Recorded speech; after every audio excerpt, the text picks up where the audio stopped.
My wife said she's going to leave me in the morning because I'm addicted to Wham. I said, wake me up before you go home.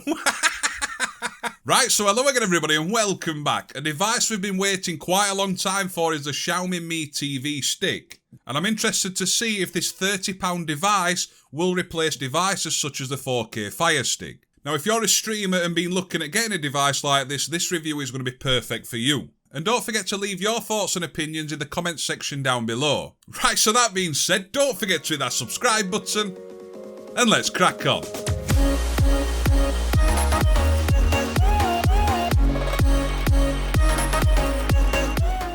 Right, so first of all I want to thank Banggood for sending this product out to review, and if you are interested at looking at it I will leave links in the description down below. So I'm going to quickly unbox the product and then we're going to take a look at a few specs and then we'll open it up and see how it performs with different tasks. But as you can see, that's the box, very similar to how 4K Firesticks come, and it's actually packaged almost identical. And that's what the Xiaomi TV Stick looks like. It's quite small, and if I compare it to a 4K Firestick, you can see it is a bit smaller than that. I do like the look of it. It's very small, compact, but it doesn't feel cheap and tacky. On the top of it, we've got a little LED light to show if it's powered on.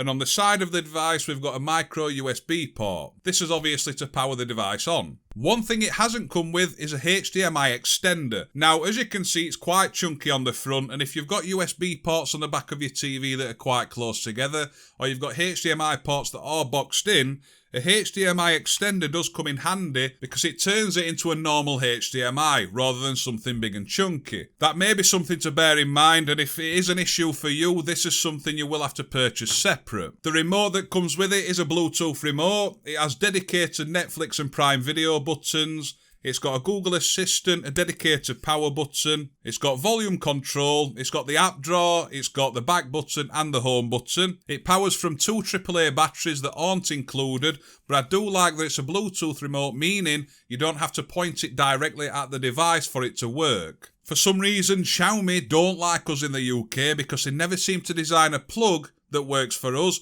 but I have got an adapter that will allow me to use this plug. And I'm not sure if it looks like to you that that's a little bit bent. I'm not sure. We'll see.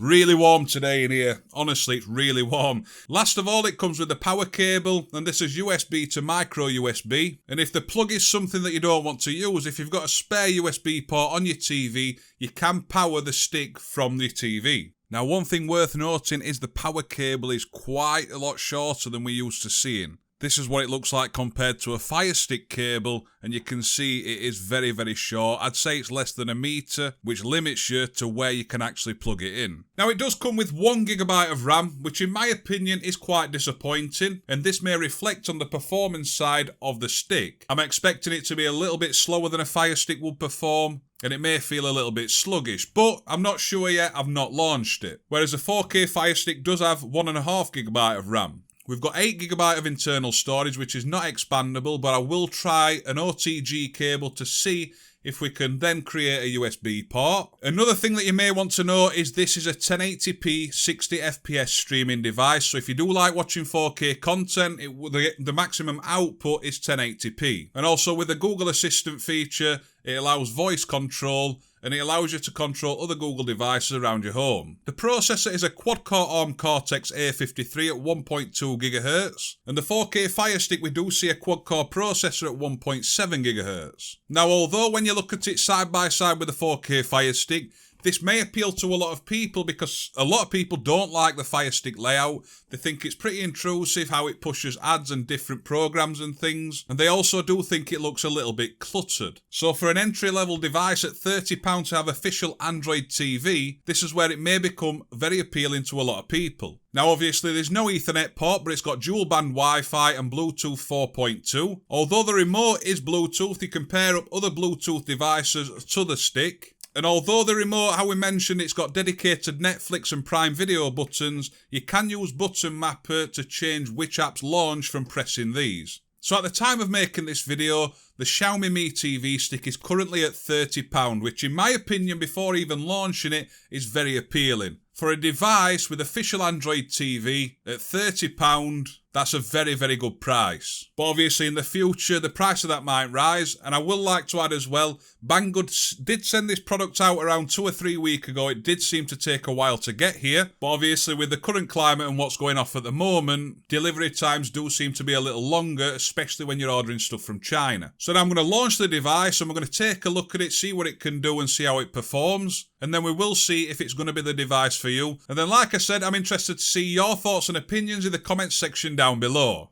Right then, so now I've launched the Xiaomi TV Stick and I've followed all the prompts to set it up and what to install, pair the remote, and I've got to say I am quite disappointed. It does feel very, very slow. Even just the normal setup like signing into a Google account, I was just getting a spinning wheel for quite a long time. The internet's fine, so it's nothing to do with Wi-Fi, but as you can see, it's official Android TV, and I personally love this look. And to get this on a device this cheap, it is quite rare, but we are seeing it suffer performance-wise. But as you can see, it looks really clean. It doesn't look as cluttered as a Firestick. You can do a bit of customizing on the home screen as well.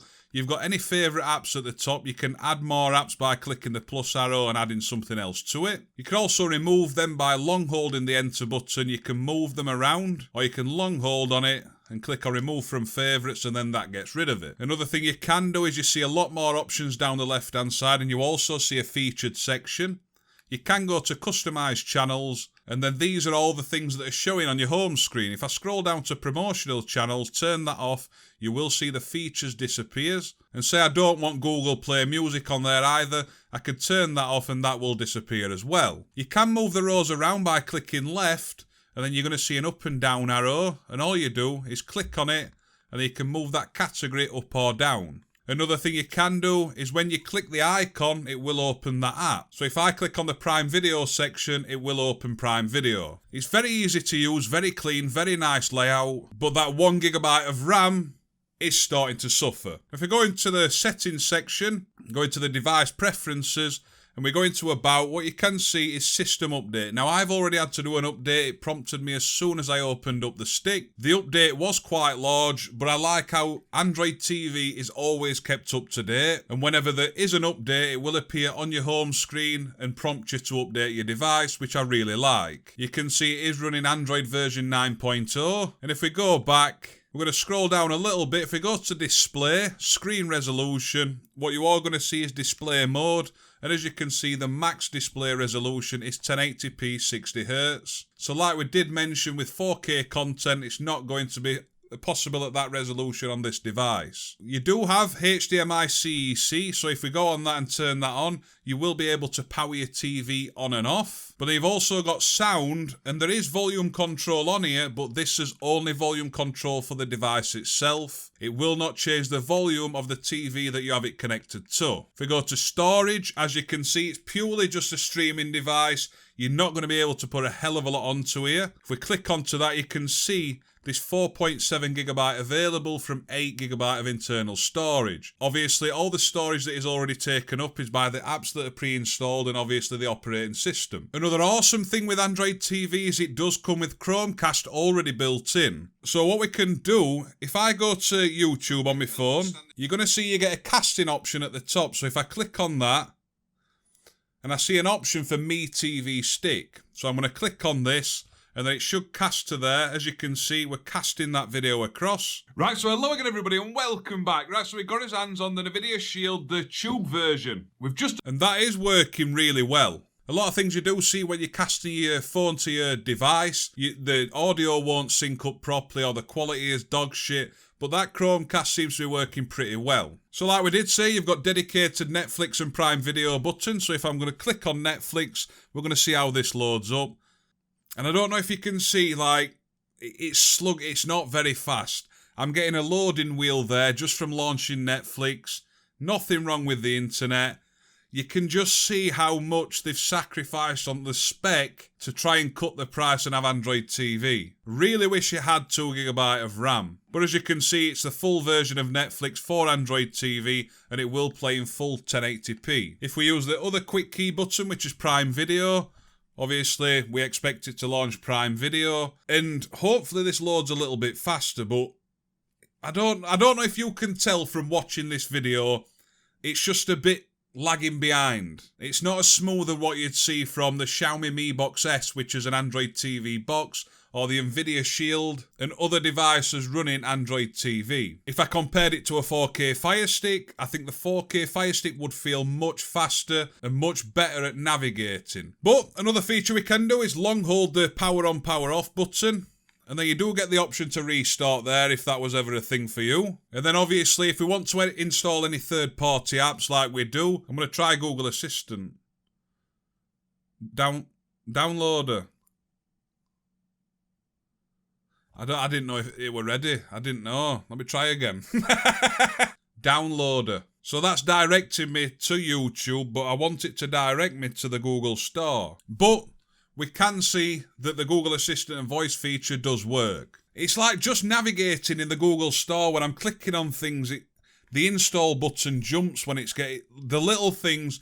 I'm picky, very picky when it comes to stuff like this. The little imperfections that I do see, I pick up on, and it may not bother you whatsoever. So do bear in mind, it may just be my preference that I'm reflecting it does look bad, but it may not bother you. Right, so another thing is I've just installed Downloader just to show you how you can access websites to download third-party apps, but I just want to show you the keyboard. When we're using the keyboard, I don't know if you'll be able to see, it just doesn't...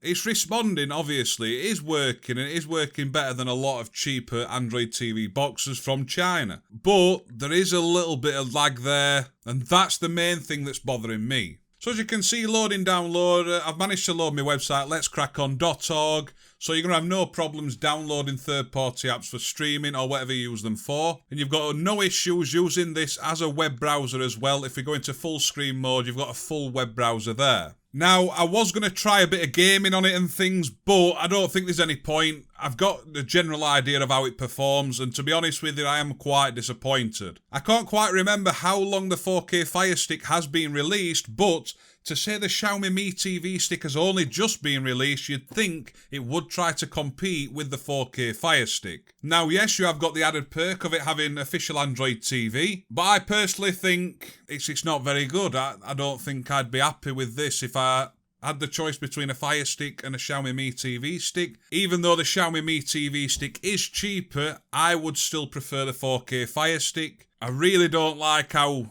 slow it is at launching things, how slow it is at navigating. Even just loading up the device from fresh, it was really, really slow doing anything. I got a lot of scrolling wheels, loading wheels, like you see now. And I was really, really excited for this, like you've never known. I kept messaging Banggood saying, when will I receive it? I can't wait. I want to do a video on it. I want to test it. So it does hurt me to say that this does kind of come under the dog shit category. Now, if you do want an entry-level Android TV device, I would look at the Xiaomi Mi Box S, which is an Android TV box, but it does perform a lot better than this device here. Now, I did try the OTG cable. It didn't work. I wasn't able to connect anything to it. I connected a wireless remote to it. I tried a USB hub, and the OTG cable just did not work. So the option to add external storage is not possible. Well, not at the moment anyway. One last thing I would like to mention is when I started unplugging everything and I tried it with the OTG cable and things like that, the unit was extremely warm.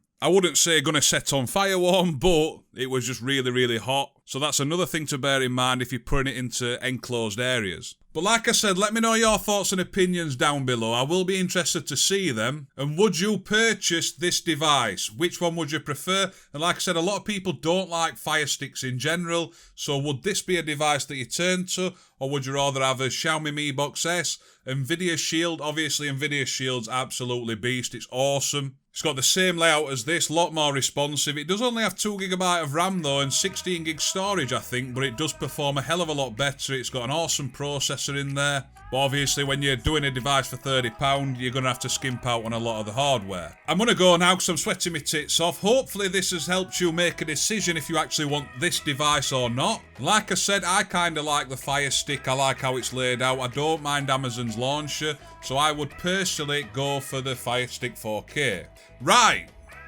I'm glad that's done. I haven't done a product review like this for a very long time, especially one that I was excited to do. But now it's got me sweating, my eyes are hurting, and my head's banging, so I'm going. Right, so that being said, I hope you enjoy the rest of your day. Don't forget to hit that subscribe button down below. And I'll see you soon. Ta-da!